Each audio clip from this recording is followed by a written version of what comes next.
This clip is brought to you by SaveWithConrad.com.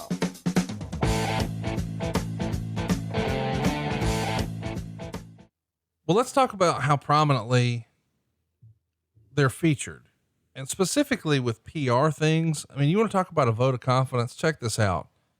The WWF superstars were on hand for the White House Easter egg roll back in 1994. Doink and Dink attended along with the Bushwhackers. And of course it's funny, but they tried to have fun with the idea that Butch was going to try to eat the White House cat. And there's a famous photo out in front of the White House, believe it or not, with Linda McMahon, Shane McMahon, and the Bushwhackers in full character, like the tank tops, the camo, the hat that's all chewed up. My goodness, of all the people to take, why in the world? I guess maybe just because it is kid related, right? Because you knew that people would be talking about them, and they were, without a doubt, just characters. And that's not Linda McMahon in that picture.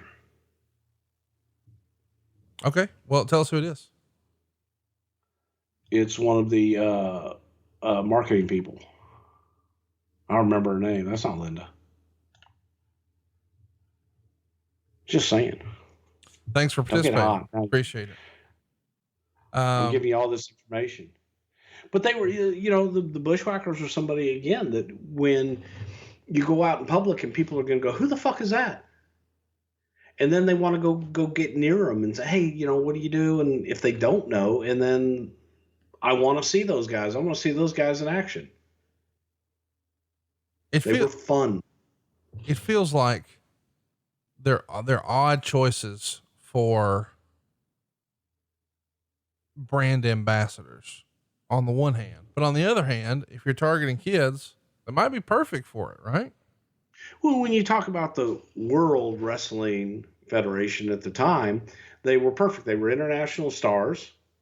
They were popular.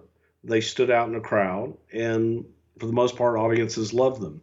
So they could adapt pretty much to any situation. You could put them in, which we did. You could put them in a tuxedo and they could go to the governor's ball and things like that and fit in just as well and still be the Bushwhackers. In 1994, they even appear on an episode of the sitcom Family Matters on ABC. They're going to wrestle against Carl Winslow and Steve Urkel, who were forced to fill in for and wrestle as the Psycho Twins. This is a big deal. In that era, ABC was putting a lot of juice in their Friday night programming. Family Matters was one of their mainstays. And so when you can have some sort of crossover appearance with one of your talent, that's a big deal. And the Bushwhackers get the nod. Is that something that they would have been recruited for, or were you guys reaching out to look for these type opportunities? It's both. And, a lot of times someone may come in like Boy Meets World back in the day. They went out and, they wanted Vader for that and got that for Vader. They wanted me to come in and do something with them, and they reached out and we did it. In this instance, it's the same thing. So I'm sure that it was a combination of both. Hey, is there anything out there? And looking at what talent that we have that's going to stand out big time. And definitely Family Matters wasn't Law and Order. The Bushwhackers fit that perfectly. Hey, it's Conrad Thompson. Thanks for checking out the podcast here on YouTube.